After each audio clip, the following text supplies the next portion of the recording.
Khadija हिजामा centre अलीस complex निज़द कोरमपेट चौराहा। हर माह की इस्लामी तारीख 17, 19, 21 को सिर्फ ख़वातीन को हिजामा किया जाएगा।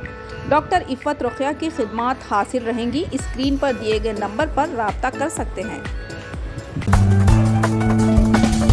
ఈ వార్తను సమర్పించిన వారు రాజధాని deluxe large new bus stand opposite housing board काली जंझला।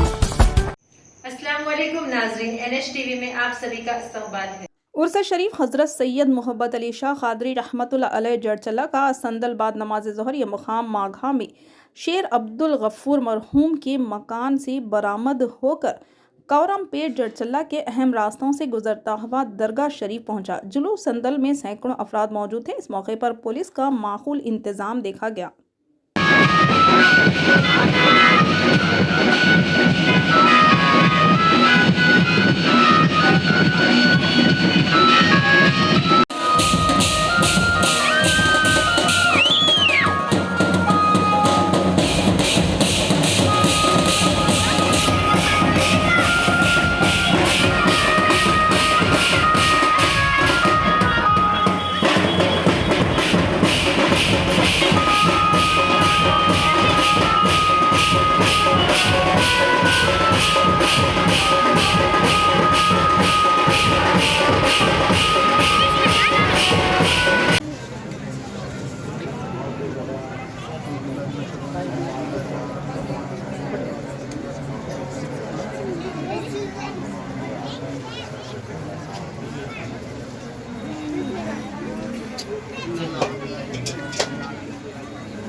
हमारे चैनल को लाइक कीजिए, शेयर कीजिए और सब्सक्राइब करना ना भूलिए।